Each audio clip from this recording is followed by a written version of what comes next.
ബിസ്മില്ലാ അൽഹംദുലില്ലാ വസ്സലാത്തു വസ്സലാമു അലാ റസൂലില്ലാ വബഅദ്. നമുക്ക് ബുലൂഗുൽ മറാബിൽ കിതാബുൽ ജനായിസിൽ അവസാനത്തെ 4 ഹദീസുകളാണ്. അത് ഖബർ സിയാറത്ത്, അതുപോലെ തഅസിയത്ത് ഇതുമായി ബന്ധപ്പെട്ടാണ്.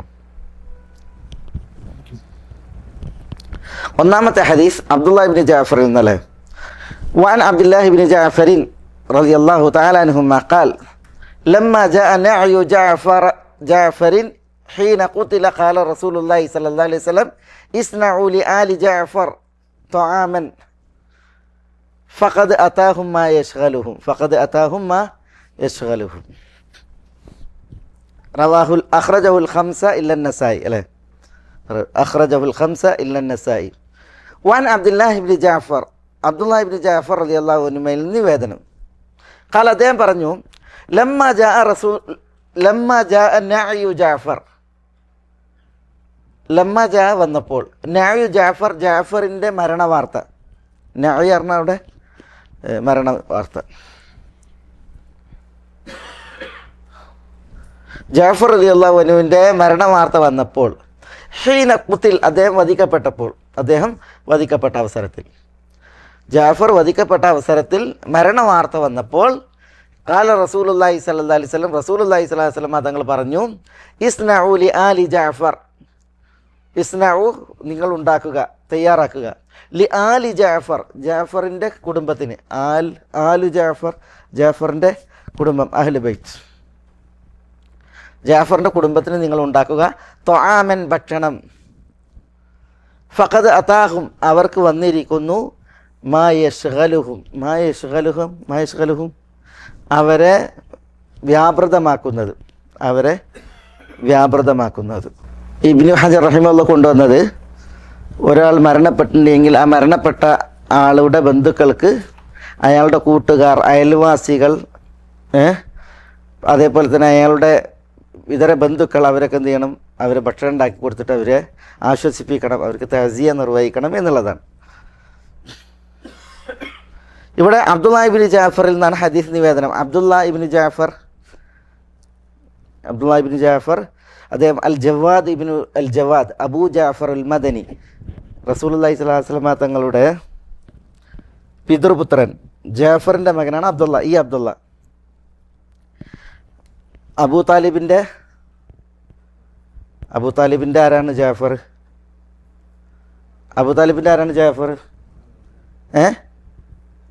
മകൻ, അലിൻ്റെ സഹോദരൻ, അലിൻ്റെ നേരെ സഹോദരനാണ് ജാഫർ റളിയല്ലാഹു തആല അൻഹു. അദ്ദേഹത്തിന് അബ്ദുള്ള, പിന്നെ മുഹമ്മദ്, ഔൻ, 3 മക്കളാണ്.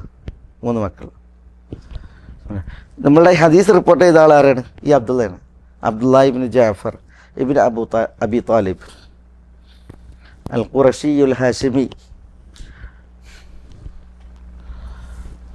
അൽ മദനി. അദ്ദേഹം മദീനക്കാരനല്ല, മദനിയ.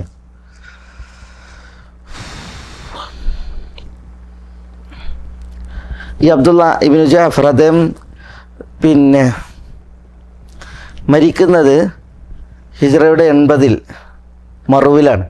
അതുകൊണ്ട് അദ്ദേഹം അൽ മദനി അൽ മർവസി എന്ന് പറയും. മറു എന്ന് പറയുന്ന സ്ഥലത്ത് മരണപ്പെട്ടു. അദ്ദേഹം ജനിച്ചത് എവിടെയാണ്? ആർക്കറിയാം? ഈ അബ്ദുല്ലാഹി ഇബ്നു ജഅഫർ ജനിച്ചത് ഹബശയിലാണ്. ഹിജ്റയുടെ 1-ാമത്തെ വർഷം. ജാഫർ റളിയല്ലാഹു തആല അൻഹു ഒടുക്ക് ഹിജ്റ പോയിട്ടുണ്ട്, ഹബ്ശിനിയിലേക്ക് ഹിജ്റ പോയിട്ടുണ്ട്. ജാഫർ റളിയല്ലാഹുവിൻ്റെ ഭാര്യയാണ് അസ്മാ ബിന്ത് ഉമൈസ്. ജാഫറും അസ്മാ ബിന്ത് ഉമൈസും ഹബ്ശിനിയിലേക്ക് ഹിജ്റ പോയി. അങ്ങനെ ഹബ്ശയിൽ വെച്ചാണ് ഈ 3 കുട്ടികളുണ്ടാണ്. ഈ 3 കുട്ടികൾ ഹിജ്റയുടെ 1-ലാണ് അബ്ദുള്ള ജനിക്കുന്നത്. അതാണ് മൂത്ത കുട്ടി. നബി സല്ലല്ലാഹു അലൈഹി വസല്ലം തങ്ങളെ 7-ാം വയസ്സിലാണ് കാണുന്നത്. കാരണം നബി സല്ലല്ലാഹു അലൈഹി വസല്ലം ഹിജ്റയുടെ 8-ൽ ഖൈബർ യുദ്ധവേളയിലാണ് ഇവർ മടങ്ങുന്നത്. അങ്ങനെ 7-ാം വയസ്സിലാണ് റസൂലുള്ളാഹിക്ക് ബൈഅത്ത് ചെയ്യുന്നത് ഈ അബ്ദുള്ള ഇബ്നു ജഅഫർ. അദ്ദേഹമാണ് ഹദീസ് റിപ്പോർട്ട് ചെയ്യുന്ന റാവി അബ്ദുള്ള ഇബ്നു ജഅഫർ.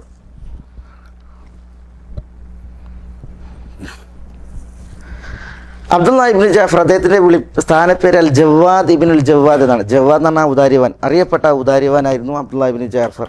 നബി സ്വല്ലല്ലാഹു അലൈഹി വസല്ലം തങ്ങൾ അദ്ദേഹത്തിന് വേണ്ടി പ്രാർത്ഥിച്ചിട്ടുണ്ട്, അല്ലാഹുമ്മ ബാരിക് ലഹു ഫീ സഫഖതിഹി ഫീ തിജാറത്തി, അദ്ദേഹത്തിൻ്റെ കച്ചവടത്തിൽ ബർക്കത്ത് ചൊരിയണമേ എന്ന് ദുആ ചെയ്തിട്ടുണ്ട്. അതുകൊണ്ട് തന്നെ അദ്ദേഹം ബിസിനസ് ചെയ്തിട്ട് വലിയ ഒരു സമ്പന്നനായിരുന്നു അബ്ദുള്ള ഇബ്നു ജാഫർ,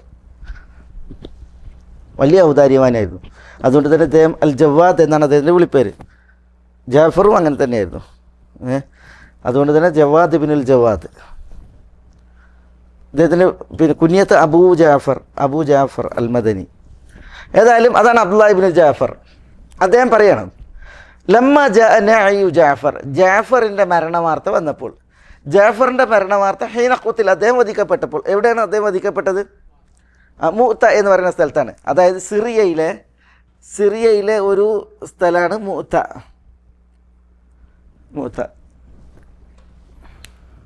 സിറിയയിൽ നിന്ന് ജസീറയിലേക്ക് ഇങ്ങനെ തെറ്റി നിൽക്കുന്ന ഒരു പ്രദേശം.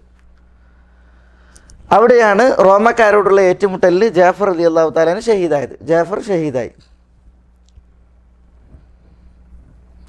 റസൂലുള്ളാഹി സ്വല്ലല്ലാഹു അലൈഹി വസല്ലം തങ്ങൾ ഈ മുഅ്ത യുദ്ധത്തിന് വേണ്ടിയിട്ട് 3 സൈന്യാധിപരെ നിശ്ചയിച്ചത്. ഒന്ന് സെയ്ദ് ബിൻ ഹാരിസക്ക് എന്തെങ്കിലും അപകടം പറ്റിയിട്ടുണ്ടെങ്കിൽ ജാഫറിന് അപകടം പറ്റിയിട്ടുണ്ടെങ്കിൽ അബ്ദുല്ലാഹ് ഇബ്നു റവാഹ. അങ്ങനെയാണ് റസൂലുള്ളാഹി സൈനിക നിയോഗം നടത്തിയത്. അങ്ങനെ സെയ്ദ് ബിൻ ഹാരിസ വധിക്കപ്പെട്ടു. പിന്നെ ജാഫർ കൊടിയെടുത്തു, ജാഫറും വധിക്കപ്പെട്ടു. ജാഫർ വധിക്കപ്പെട്ടപ്പോൾ നബി സ്വല്ലല്ലാഹു അലൈഹി വസല്ലം തങ്ങൾ മസ്ജിദ് നബിയിൽ സഹാബത്തിനോട് ഇതിങ്ങനെ എന്ത് ചെയ്യാണ്, വഹയിലൂടെ പറയണം. അങ്ങനെ ജാഫർ റളിയല്ലാഹു തആല കൊടി പിടിച്ചപ്പോൾ അദ്ദേഹത്തിൻ്റെ വലത് കൈ വെട്ടി.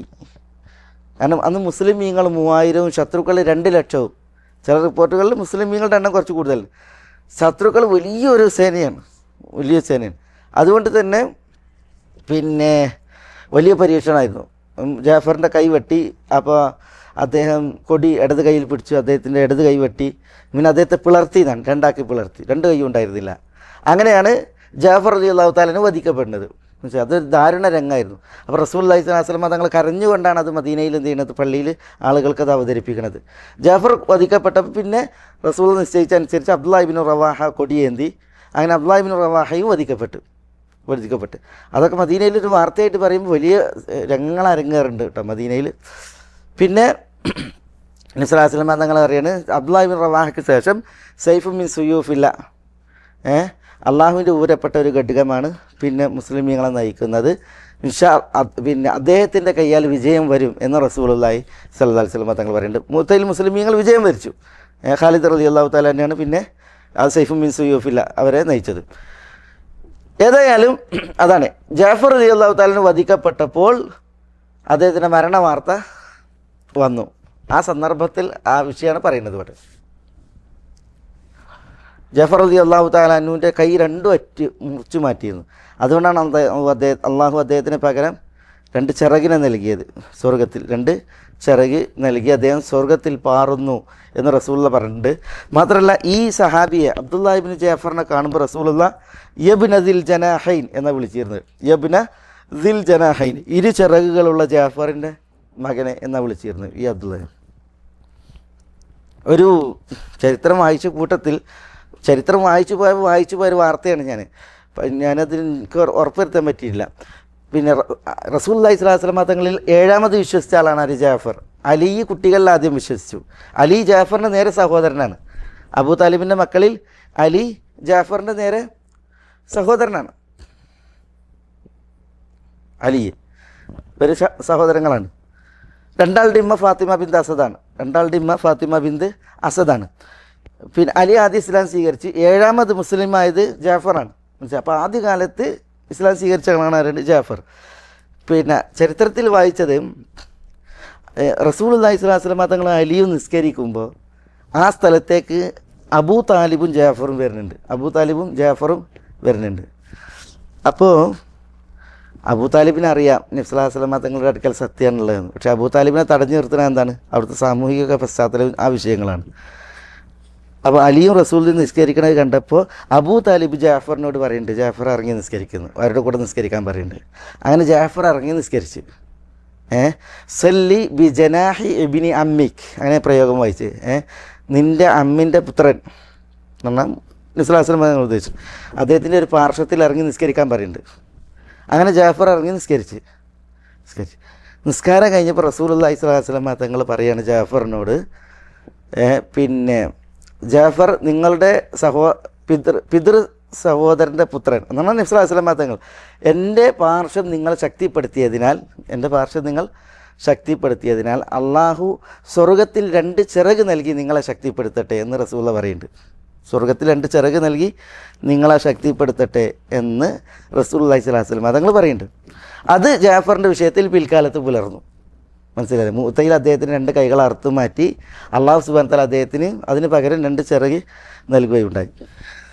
അതൊരു റസൂലുള്ളാഹി സ്വല്ലല്ലാഹു അലൈഹി വസല്ലം തങ്ങളുടെ ഒരു മുഅ്ജിസത്തായിരിക്കാം. പക്ഷേ ഞാനിങ്ങനെ ചരിത്രം വായിച്ച കൂട്ടത്തിൽ വായിച്ചൊരു വാർത്തയാണ്. അത് ഇവിടെ പറയുന്നത് എന്തുകൊണ്ടെന്ന് വെച്ചിട്ടുണ്ടെങ്കിൽ എന്തുണ്ട്, അതിനൊരു ബന്ധമുണ്ട് എന്നർത്ഥം, ജാഫറിൻ്റെ ജീവിതവുമായി ബന്ധപ്പെട്ട്. അലാ കുല്ലിൻ ലമ്മ ജാഅനായു ജാഫറിൻ്റെ മരണ വാർത്ത വന്നപ്പോൾ ഹീന ഖുത്തിൽ അദ്ദേഹം മുഅ്തയിൽ വധിക്കപ്പെട്ടപ്പോൾ ഖാല റസൂലുള്ളാഹി സ്വല്ലല്ലാഹു അലൈഹി വസല്ലം റസൂലുള്ളാഹി സ്വല്ലല്ലാഹു അലൈഹി വസല്ലം തങ്ങൾ പറഞ്ഞു, ഇസ്നഉ ലി ആലി ജാഫറിൻ്റെ കുടുംബത്തിന് നിങ്ങൾ ഉണ്ടാക്കുക. ജാഫറിൻ്റെ കുടുംബം അന്ന് അസ്മാ ബിന്തു ഉമൈസ് ജാഫറിൻ്റെ ഭാര്യ റളിയല്ലാഹു തആല അൻഹ, പിന്നെ ഈ മക്കളാണ് അബ്ദുള്ളയും മുഹമ്മദും പിന്നെ ഔനും മക്കളാണ്. അവർക്ക് നിങ്ങൾ ഉണ്ടാക്കുക തആമൻ ഭക്ഷണം. ഫഖദ് അതാഹും മാ യശ്ഗലുഹും അവർക്ക് വന്നെത്തിയിരിക്കുന്നു മാ യശ്ഗലുഹും അവരെ വ്യാപൃതമാക്കുന്ന കാര്യം എന്നാണ്. എന്താ അപ്പോൾ ഇനി അവർ ഭക്ഷണം ഉണ്ടാക്കാനും അത് തിന്നാനുള്ള തിരക്കൂട്ടുന്ന വാർത്തയല്ല അവർക്ക് എത്തിയത്. പിന്നെ അതിൽ നിന്നൊക്കെ അവരെ ശ്രദ്ധ തെറ്റിക്കുന്ന ഒരു ട്രാജഡി, അവർക്കൊരു വിഷമ വാർത്ത വരികയാണ് എന്നാണ് റസൂലുള്ളാഹി സ്വല്ലല്ലാഹു അലൈഹി വസല്ലം തങ്ങൾ പറഞ്ഞു. ഇതിൽ നമുക്ക് മനസ്സിലാക്കാനുള്ള എന്താ, ഇബ്നു ഹജർ ഇവിടെ കൊണ്ടുവന്നത്, ഒരു കൂട്ടർ മരിച്ചിട്ടുണ്ടെങ്കിൽ ആ മരിച്ചവരെന്ത് ചെയ്യണം, മുസ്ലിമീങ്ങളെ സാന്ത്വനപ്പെടുത്തണം. പ്രത്യേകിച്ച് അയൽവാസികൾ, കൂട്ടുകാർ, ഇവർ സാന്ത്വനപ്പെടുത്തണം. അവർക്ക് ഭക്ഷണം ഉണ്ടാക്കി കൊടുത്തും മറ്റും അവരെ സാന്ത്വനപ്പെടുത്താണ് വേണ്ടത്. ഒരിക്കലും എന്ത് ചെയ്യാൻ പാടില്ല, മരിച്ചവരെ കൊണ്ട് ഭക്ഷണം ഉണ്ടാക്കിയിട്ട് തിന്നാൻ പാടില്ല. ഇന്ന് അതാണ് പലയിടത്തും നടക്കുന്നത്. മരണപ്പെട്ടവരുടെ ബന്ധുക്കൾ ഭക്ഷണം ഉണ്ടാക്കിയിട്ട് എന്ത് ചെയ്യുക, മറ്റുള്ളവരെ തീറ്റുക. അത് ഒരിക്കലും ഇസ്ലാം പഠിപ്പിക്കുന്ന സംഗതിയല്ല, അത് ഇസ്ലാമിൽ പാടുള്ളതല്ല. മാത്രമല്ല പല ഫുഖഹാക്കളും അതിനെ എതിർക്കാൻ കാരണം, ഒരാൾ മരിച്ചിട്ടുണ്ടെങ്കിൽ ആ മരിച്ച ആളുകളെ കൊണ്ട് ഭക്ഷണം ഉണ്ടാക്കിച്ചിട്ടുണ്ടെങ്കിൽ അതിൽ ഉള്ള പ്രധാനപ്പെട്ടൊരു വിഷയം, ഈ മരിച്ച വ്യക്തിക്ക് പറക്കം മുറ്റാത്ത മക്കളുണ്ടാവും. ആണാണ് മരിച്ചത് എങ്കിൽ ചെറിയ മക്കളുണ്ടാവും, അവർ യത്തീമുകളാണ്. ആ യത്തീമുകളുടെ സ്വത്ത് എടുത്തിട്ടായിരിക്കും ഇവർ മറ്റവർക്ക് തേങ്ങാച്ചോറ് ഉണ്ടാക്കുന്നത്, ബിരിയാണി വെക്കുന്നത്. മനസ്സിലല്ലേ? അപ്പോൾ പ്രത്യേകിച്ച് പണ്ഡിതന്മാർ, ഇപ്പോൾ മുസ്ലിയാക്കന്മാരായാലും കാര്യപ്പെട്ട ആളുകളായാലും അവരൊക്കെ വന്നിട്ട് ഈ മരണ വീട്ടിൽ വെച്ചിട്ട് തിന്നിട്ട് പോകുമ്പോൾ ഈ യത്തീം കുട്ടികളുടെ സ്വത്താണ് തിന്നു പോണത്. യത്തീം കുട്ടികളുടെ സ്വത്താണ് തിന്നു പോകണത്. കാരണം എന്താ, മരിച്ച വ്യക്തി മരണത്തോട് കൂടി എന്താ അയാളുടെ സ്വത്ത് ഇവർക്കായി, അതിൽ യത്തീമുകളുണ്ടാവും. അതേപോലെ തന്നെ അതിൽ സാധുക്കളുണ്ടാവും. അപ്പോൾ അവർക്ക് കൊണ്ടുവന്ന് കൊടുക്കുന്നതിന് പകരം അവരുടേത് ഭക്ഷണമാക്കിയിട്ട് തിന്നു പോയിട്ടുണ്ടെങ്കിൽ പ്രത്യേകിച്ച് ഈ ബന്ധുക്കളിൽ നിന്നുണ്ടാവും, ഈ യത്തീമുകളും മറ്റ് അഗതികളൊക്കെ ഉണ്ടാവും. അവരുടേതായിരിക്കും മറ്റുള്ളവരെ അന്യായമായിട്ട് തിന്നു പോണത്. അതൊരു കാര്യം. മറ്റൊന്ന്, നബി സല്ലല്ലാഹു അലൈഹി വസല്ലം തങ്ങൾ പഠിപ്പിച്ച എന്താണ്, ഈ മരിച്ചവർ ടെൻഷനിലും പ്രയാസത്തിലുമാണ്, അവരെ ആശ്വസിപ്പിക്കാണ് വേണ്ടത് ഭക്ഷണം ഉണ്ടാക്കി നൽകിയിട്ട്. അതിന് നേരെ വിപരീതമാണ് എന്താണ് ഈ ആളുകൾ ചെയ്യുന്നത്. സഹാബികൾ മരിച്ചവരുടെ പേരിൽ ഒരുമിച്ച് കൂടുകയും എന്നിട്ട് ഭക്ഷണം ഉണ്ടാക്കി കഴിക്കുകയും ചെയ്യുന്നതിനെ നിയാഹത്തിൽ എണ്ണിയിരുന്നു എന്നാണ്. നിയാഹത്ത് എന്ന് പറഞ്ഞെങ്കിൽ മരിച്ച വീട്ടിൽ കൂട്ടക്കരച്ചിലുണ്ടല്ലോ, അതേ വകുപ്പിലായിരുന്നു ഈ പരിപാടി എണ്ണിയിരുന്നത്. അതുകൊണ്ട് തന്നെ മരിച്ച ആളുടെ ബന്ധുക്കൾ ഈ ഭക്ഷണം ഉണ്ടാക്കി നൽകുക എന്നുള്ളത് ഇസ്ലാമികല്ല.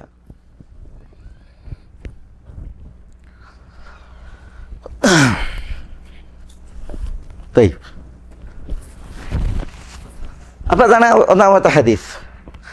ഈ ഹദീസ് അഖ്റജഹുൽ ഖംസ ഇല്ല അന്നസായി. നസായി ചോദിച്ച് ഇമാം അഹ്മദ്, അബൂ ദാവൂദ്, തുർമുദി, ഇബ്നു മാജ ഇവരാണിത് റിപ്പോർട്ട് ചെയ്തത്.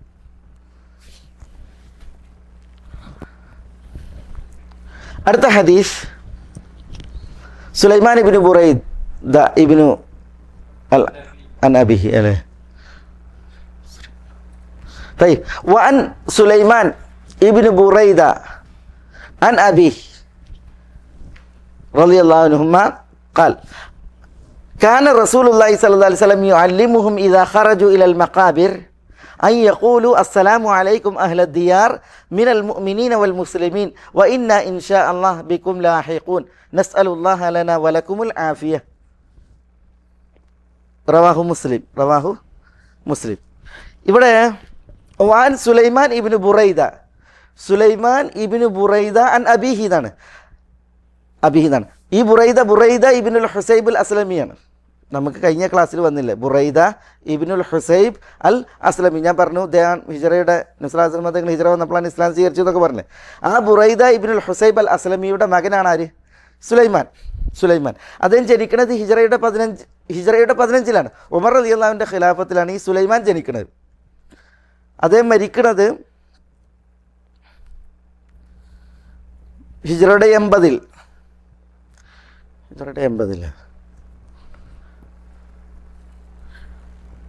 സുലൈമാൻ ഇബ്നു ബുറൈദ അസ്ലമി 80-ലല്ല 105-ൽ, ഹിജറയുടെ 105-ലാണ് സുലൈമാൻ ഇബ്നു ബുറൈദ ഇബ്നുൽ ഹുസൈബ് അൽ അസ്ലമി മരിക്കുന്നത്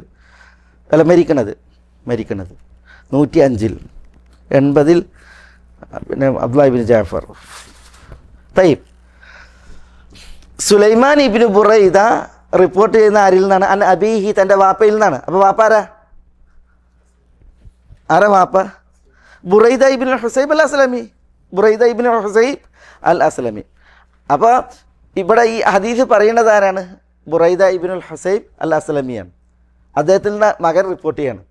ബുറൈദ ഇബ്നുൽ ഹുസൈബ് അൽ അസ്ലമി പറയാണ്, കാന റസൂലുള്ളാഹി സ്വല്ലല്ലാഹു അലൈഹി വസല്ലം തങ്ങളായിരുന്നു യുഅല്ലിമുഹും, അവരെ പഠിപ്പിച്ചിരുന്നു ഇദാ ഖറജു ഇലൽ മഖാബിർ, അവർ മഖ്ബറകളിലേക്ക് പുറപ്പെട്ടാൽ അൻ യഖൂലു, അവർ പറയുവാൻ സഹാബികൾ മഖ്ബറകളിലേക്ക് പുറപ്പെട്ടാൽ പറയുവാൻ റസൂലുള്ളാഹി സ്വല്ലല്ലാഹു അലൈഹി വസല്ലം തങ്ങൾ അവരെ പഠിപ്പിച്ചിരുന്നു. എന്ത്?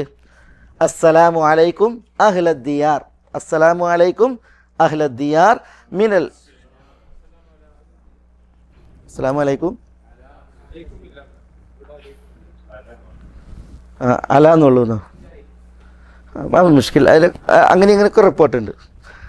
അസ്സലാമു അലൈക്കും അഹ്ലദ്ദിയാർ അല്ലെങ്കിൽ അസ്സലാമു അലാ അഹ്ലിദ്ദിയാർ മിനൽ മുഅ്മിനീന വൽ മുസ്ലിമീൻ വ ഇന്ന ഇൻഷാ അല്ലാഹു ബിക്കും ലാഹിഖൂൻ നസ്അലുല്ലാഹ ലനാ വലക്കും അൽ ആഫിയ. എന്താ അത്? അസ്സലാമു അലൈക്കും, നിങ്ങളുടെ മേൽ സമാധാനം ഉണ്ടാവട്ടെ. നിങ്ങളെന്നുള്ളതുകൊണ്ട് ഉദ്ദേശിക്കുന്നത് അഹ്ലദ്ദിയാർ മിനൽ മുഅ്മിനീന വൽ മുസ്ലിമീൻ. അഹ്ലദ്ദിയാർ എന്ന് പറഞ്ഞാൽ ദിയാർ എന്ന് പറഞ്ഞാൽ താമസസ്ഥലം എന്നർത്ഥം, താമസസ്ഥലം. അഹ്ലദ്ദിയാർ മിനൽ മുഅ്മിനീന വൽ മുസ്ലിമീൻ, മുസ്ലിമീങ്ങളും മുഅ്മിനീങ്ങളുമായ ഖബറിലുള്ളവർ, അതാണ് അഹ്ലദ്ദിയാർ. ഖബർ താമസസ്ഥലമാണ് അല്ലേ, അതുകൊണ്ട് അതിനോട് ദിയാർ എന്ന് പറഞ്ഞത്.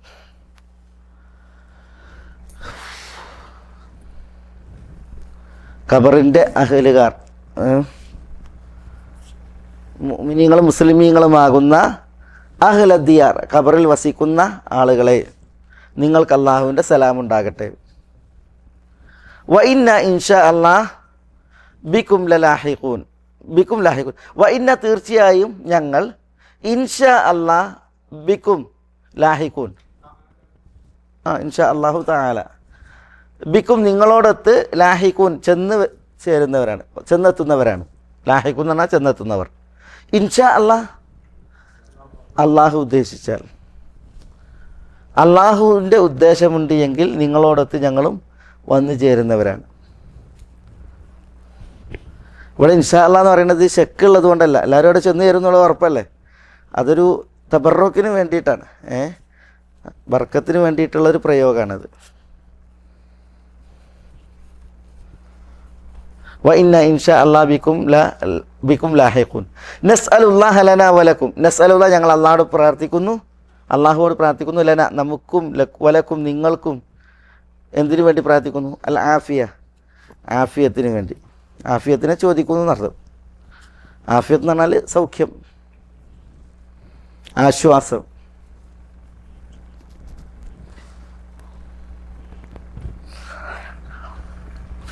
വളരെ അർത്ഥവത്തായൊരു ദുആയാണത്.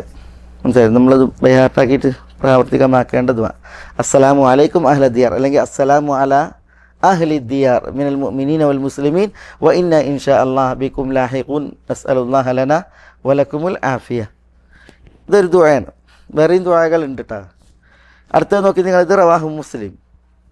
അടുത്തത് വാൻ അബ്ദുല്ലാഹി ഇബ്നു അബ്ബാസ് റളിയല്ലാഹു അൻഹുമ وعن عبد الله بن عباس رضي الله عنهما وعن ابن عباس عبد الله بن عباس وعن ابن عباس رضي الله تعالى عنهما قال مر رسول الله صلى الله عليه وسلم بقبور المدينة فأقبل عليهم بوجهه فقال السلام عليكم يا أهل القبور يغفر الله لنا ولكم أنتم سلفنا ونحن على الأثر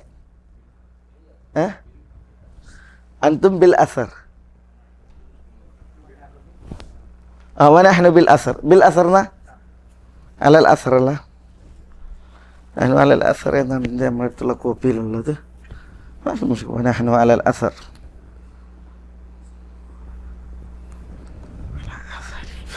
സൂറത്ത് യാസീനിലെ ആയത്ത് എങ്ങനെ ഇന്നാ നഹ്നു നുഹ്യിൽ മൗത വനക്തുബു മാ ഖദ്ദമു വആസാറഹും അല്ലേ അവിടെ അല്ല ആസാർ തയ്യ് അവിടെ വആസാറഹും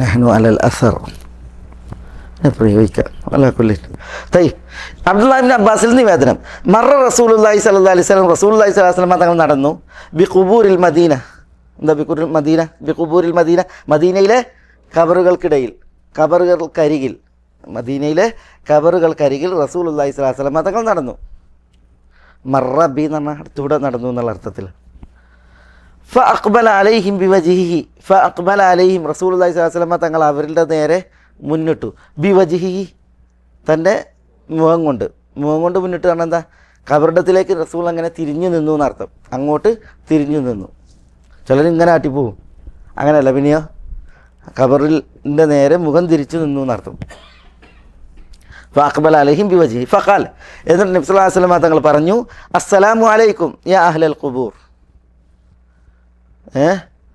അഹ്ലുൽ ഖുബൂർ ഖബറിലെ ആളുകൾ അതാണ് അസ്സലാമു അലൈക്കും യഗ്ഫിറുല്ലാഹു ലനാ വലക്കും യഗ്ഫിറുല്ലാഹു ലനാ നമുക്ക് അള്ളാഹു പൊറുക്കട്ടെ വലക്കും നിങ്ങൾക്കും അൻതും സലഫുന എന്താ അൻതും സലഫുന നിങ്ങൾ ഞങ്ങളുടെ മുൻഗാമികളാണ് ഖബറിലേക്ക് നിങ്ങൾ ഞങ്ങളുടെ മുൻഗാമികളാണ് വനഹ്നു ബിൽ അസർ ഞങ്ങൾ നിങ്ങളുടെ പിറകെ നിങ്ങൾക്ക് പിറകെ ഞങ്ങൾ നിങ്ങൾക്ക് പിറകെയുമാണ് റവാഹു തുർമുദി വഖാല ഹസനുൻ അല്ലേ ഇത് ഇമാം തുർമുദി റിപ്പോർട്ട് ചെയ്താണ് തുർമുദി അതിനെ ഹസനുൻ എന്ന് വിശേഷിപ്പിച്ചു ആ ഹദീസും ഖബറിൽ ചെന്നാൽ ദുആ ചെയ്യുന്നതുമായി ബന്ധപ്പെട്ട രണ്ട് പ്രാർത്ഥനാ വചനങ്ങൾ ഖബർ സിയാർത്ത് ചെയ്യുമ്പോൾ നിർവഹിക്കേണ്ട രണ്ട് സലാം പറയുന്ന അല്ലെങ്കിൽ ദുആ ചെയ്യുന്ന വചനങ്ങളാണ് ഇവിടെ ഇതിൽ പഠിക്കാനുള്ളത് അടുത്ത ഹദീസ്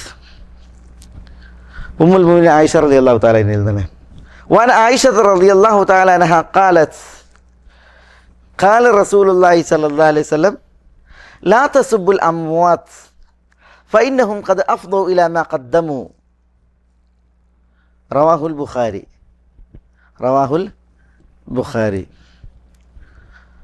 ورواه الترمذي عن المغيرة نحوه وقال فتؤذوا الأحياء لكن قال فتؤذوا الأحياء طيب وعن عائشة رضي الله تعالى عنها قالت عائشة أم المؤمنين رضي الله تعالى عنها പറഞ്ഞു قال رسول الله صلى الله عليه وسلم رسول الله صلى الله عليه وسلم തങ്ങൾ പറഞ്ഞു لا تسبوا الأموات എന്താ لا تسبوا الأموات മരണപ്പെട്ടവരെ നിങ്ങൾ ശകാരിക്കരുത് ചീത്ത പറയരുത് لا تسبوا الأموات മരണപ്പെട്ടവരെ നിങ്ങൾ ചീത്ത വിളിക്കരുത് അവരെ മോശപ്പെടുത്തരുത് ഫഇന്നഹും കാരണം അവർ ഖദ് അഫ്ദൗ ഇലാ മാ ഖദ്ദമു അവർ എന്താ കാലേ കൂട്ടി പ്രവർത്തിച്ചത് അതിലേക്ക് അവർ ചെന്നെത്തി ഖദ് അഫ്ദൗ അവർ ചെന്നെത്തി ഇലാ മാ ഖദ്ദമു അവർ മുൻകൂട്ടി ചെയ്തതിലേക്ക് എന്ന് പറഞ്ഞാൽ അവരെന്താണോ ദുനിയാവിൽ ചെയ്തത് അതിൻ്റെ ഫലം കൊയ്യാൻ അവർ ചെന്നെത്തി അല്ലേ അതുകൊണ്ട് തന്നെ ഇവിടെ അവരെ വിചാരണ നടത്തേണ്ട കാര്യമല്ല അതുകൊണ്ട് മരിച്ചവരെ നിങ്ങൾ ശകാരിക്കരുത് ഖദ് അഫ്ദൗ ഇലാ മാ ഖദ്ദമു തങ്ങൾ മുൻകൂട്ടി ചെയ്തതിൻ്റെ പ്രതിഫലം ഏറ്റുവാങ്ങാൻ അവർ അവിടെ ചെന്നെത്തി അതിനാൽ ലാ തസബ്ബുൽ അംവാത്ത് ഈ ഹദീസ് ഇമാം ബുഖാരി റിപ്പോർട്ട് ചെയ്തു റവാഹുൽ ബുഖാരി ഈ ഹദീസിനെ മുഗീറ ഇബ്നു ശുഅബയിൽ നിന്ന് ആര് റിപ്പോർട്ട് ചെയ്തിട്ടുണ്ട് ഇതുപോലെ? ഇമാം തുർമുദി റിപ്പോർട്ട് ചെയ്തിട്ടുണ്ട്. പക്ഷേ വലാക്കിൻ ഖാൽ, തുർമുദി പറഞ്ഞത് എന്താണെന്നറിയോ? അദ്ദേഹം പറഞ്ഞു ഫതുഉദുൽ അഹ്യ, മരിച്ചവരെ നിങ്ങൾ ശകാരിച്ചാൽ ഫതുഉദു, അതിനാൽ നിങ്ങൾ ദ്രോഹിക്കും അൽ അഹ്യ, ജീവിച്ചിരിക്കുന്നവരെ. മരിച്ചവരെ നിങ്ങൾ ശകാരിച്ചിട്ടുണ്ടെങ്കിൽ ജീവിച്ചിരിക്കുന്നവരെ നിങ്ങൾ ദ്രോഹിക്കുകയാണ് ചെയ്യുന്നത്. അങ്ങനെയാണ് ആരുടെ റിപ്പോർട്ടിലുള്ളത്?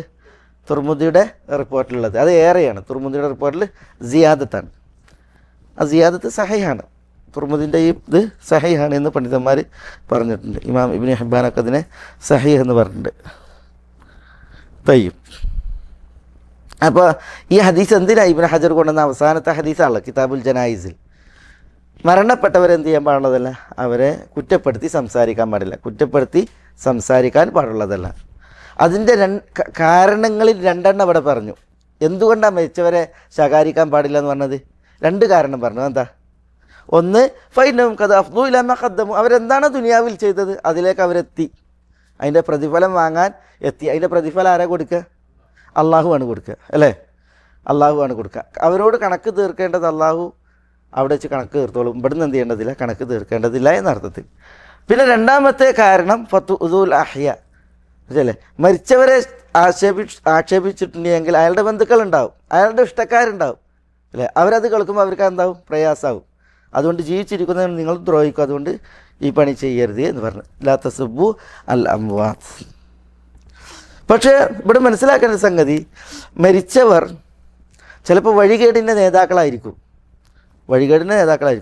അവർ കുറേ വഴികേട് ഇവിടെ വളച്ചിട്ടുണ്ടാവും, ഇവിടെ വിതച്ചിട്ടുണ്ടാവും, വഴികേട് ആളുകൾക്ക് സമ്മാനിച്ചിട്ടുണ്ടാവും. അപ്പോൾ അത്തരം ആളുകളെക്കുറിച്ച് ജനങ്ങൾക്ക് എന്ത് ചെയ്യേണ്ടതുണ്ടാവും? മുന്നറിയിപ്പ് നൽകേണ്ടതുണ്ടാവും. പറഞ്ഞത് മനസ്സിലാണ്? അതായത് ഏതെങ്കിലും ആളുകൾ ലോകരെ വഴികേടിലാക്കിയിട്ടാണ് കാലം പൂകിയിട്ടുള്ളത് എങ്കിൽ അത്തരം നേതാക്കന്മാർ അവരെന്ത് ചെയ്യണം? ലോകർക്ക് പറഞ്ഞു കൊടുക്കണം, അവർ വഴികേടാണ് ചെയ്തത്, അവർ തിന്മയാണ് സമ്മാനിച്ചത്, അതുകൊണ്ട് അവരെ അനുധാവനം ചെയ്യരുത്, അവർ വഴികേടാണ് ലോകത്തിട്ടുള്ളത് എന്നുള്ള മുന്നറിയിപ്പ് നൽകണം. മനസ്സിലായി? അപ്പം മതപരമായിട്ടുള്ളതായ മസ്ലഹത്ത് ഉണ്ടെങ്കിൽ അത്തരം ആളുകളെ എന്ത് ചെയ്യാം? പറയാം. അവരുടെ തെറ്റുകൾ എന്ത് ചെയ്യാം? പറയാം. ഇപ്പോൾ റസൂലുള്ളാഹി സ്വല്ലല്ലാഹി അലൈഹി വസല്ലം തങ്ങൾ പിന്നെ വിശുദ്ധ ഖുർആനിൽ കുറേ മരണപ്പെട്ടവരെ കുറിച്ച് പറയുന്നില്ലേ? എന്തിനാണ് പറയണത്?